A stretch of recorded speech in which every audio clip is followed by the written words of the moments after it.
Je parlais ces derniers temps de la confiance, et de la crise de confiance. Et cette question de la confiance, elle est directement liée au changement de phase.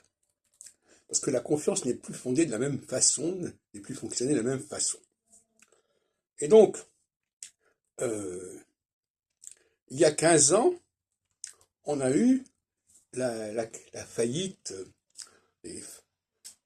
en 2008, n'est-ce pas?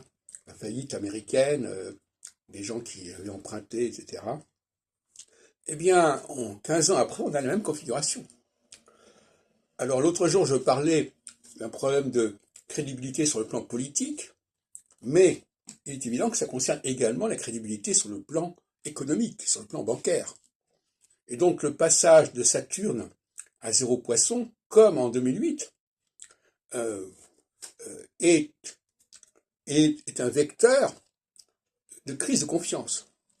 Crise de confiance, ça veut dire simplement qu'il faut réajuster, il faut changer les règles du jeu, il faut passer de l'horizontalité à la solsticialité. Ça veut dire quoi? Ça veut dire notamment une autorité centrale plus forte et moins de dispersion entre les différentes catégories, les différents groupes, les différents établissements. L'horizontalité solsticiale, c'est la dispersion des groupes qu'on n'arrive pas à contrôler, mais qui arrivent malgré tout à cohabiter pendant une certaine période. Et puis à un moment donné, la phase équinoxiale arrivant, eh bien, les règles du jeu ne sont plus les mêmes. Voilà.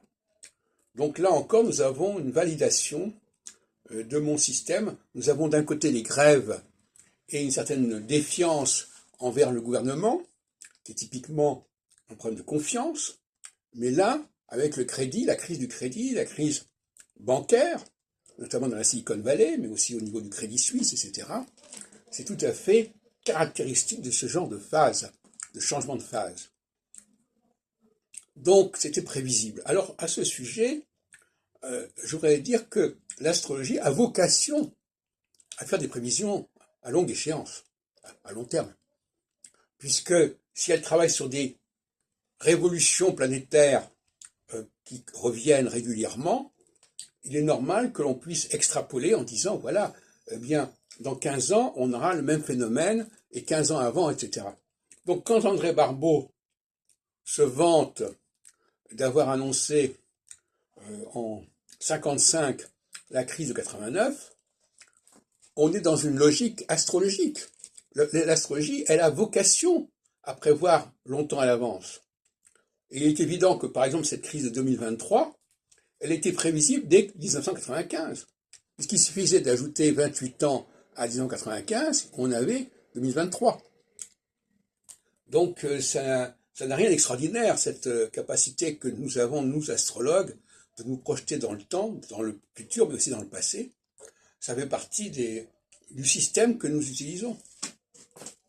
Et il est évident qu'une prévision astrologique doit s'appuyer sur une série de récurrences. Elle ne peut pas être isolée. Barbeau avait appuyé son système sur l'histoire de l'Union soviétique. Il y a eu quelques repères, pas beaucoup d'ailleurs, malheureusement pour lui, parce que 53, bon très bien, 53, il y a eu la mort de Staline, bon très bien, et est-ce que ça suffit à expliquer un phénomène astrologique? Moi je ne crois pas, je m'amuserais pas à utiliser la mort d'un leader, à moins qu'il ait été assassiné, et encore, pour valider une configuration astrale. Ça me paraît pas concevable. Donc, 53, c'est une conjonction Saturne-Neptune. Pour moi, la conjonction Saturne-Neptune, c'est rien du tout, ça ne veut rien dire. Parce que moi, ce qui m'intéresse, c'est la conjonction de Saturne avec Faux-Malo, avec l'axe Poisson-Vierge. C'est pas la conjonction de Saturne avec une planète transsaturnienne qu'on ne connaissait pas dans l'Antiquité, et sur laquelle on ne peut donc pas faire de travail, sérieusement.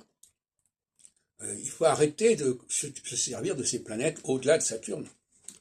Et de toute façon, en l'occurrence, c'est Saturne qui est important. Ça n'est ni ce qui est au-delà de Saturne, ni ce qui est en deçà de Saturne.